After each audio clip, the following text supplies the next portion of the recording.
Na street-level individual huli sa drug bypass operation sa Urdaneta City. Detalye na balita mula kay Freddy Pajardo, Aris 38. Masantos siya kabasan ni Chikamin sa ating mga kababayan sa Pangasinan, Freddy.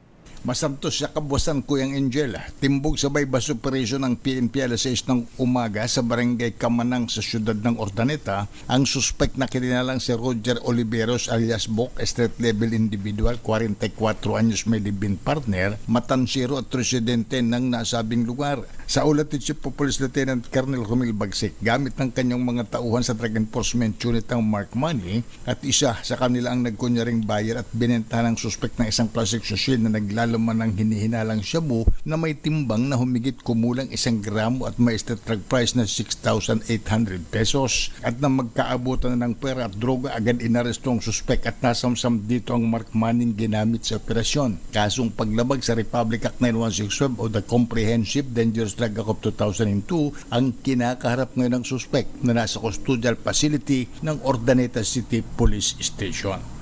Ito si Freddy Pajardo, Aris 38, tag-uulat para sa DCRH, una sa Pilipinas, una sa Pilipino. Hoy, matindi daw ang problema ng illegal drugs dyan ho sa Urdaneta, Pangasinan, ha? May karagdagan detalye tayo mula kay Freddy Pajardo. Masantos siya kabasan ni Chikamin sa ating mga kababayan sa Pangasinan, Freddy. Yes, masanto siya kabosan meta Kuyang Angel at totoo ka dyan talaga namang sa Urdaneta ay medyo kabila. Halos araw-araw na spot report ng polis ay may mga nahuhuli silang mga illegal na droga. Kagaya nga nitong isang 44 anyos na batcher, ito isang street level individual huli sa bypass operation ng Urdaneta City Police. At ito ay natimbog alas 6 ng umaga sa barangay Kamanang sa siyudad. Ang suspect ay kinilala na si Roger Oliveros alias Bok, street level individual, 44 anyos, may live-in partner. Matansero ito at residente ng nasabing lugar. Sa ulat ni OIC Chief of Police Lieutenant Colonel Romil Bagsik ay gamit ng kanyang mga tauhan sa Drug Enforcement Unit ang Mark Money at isa sa kanila ang nagkunyaring buyer na binentahan ng suspect ng isang plastic sachet na naglalaman ng hinihinalang shabu na ito'y tumitimbang ng humigit kumulang 1 gramo at may street price na 6,800 pesos. Nang magkapalitan na ng pera at droga, agad itong inaresto. Nasamsam sa suspect ang Mark Money ginamit sa operasyon. Kasong paglabag sa Republic Act 9165 o the Comprehensive Dangerous Drug Act of 2002 ang kinakarap ngayon ng suspect na nasa custodial facility ng Urdaneta City PNP. Ready?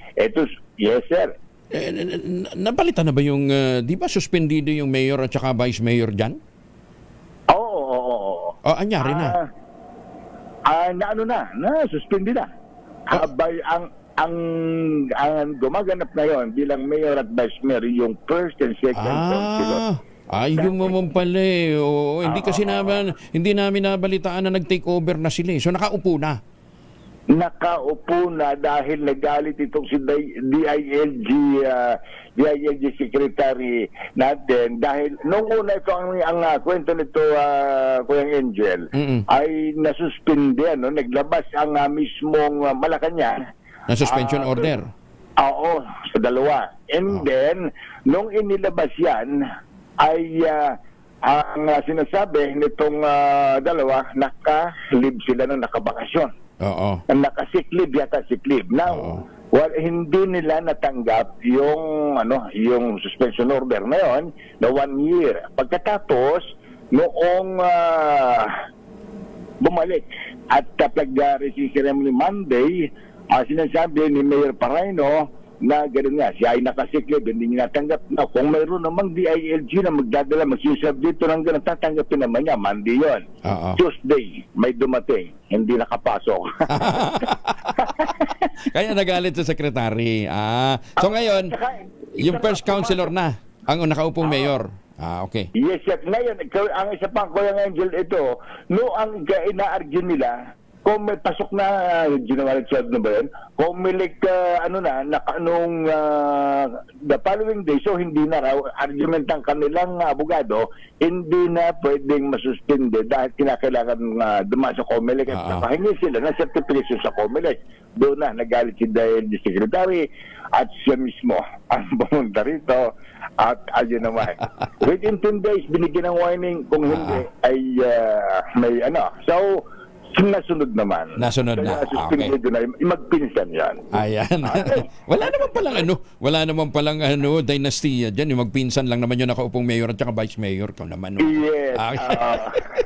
Andyan, sige.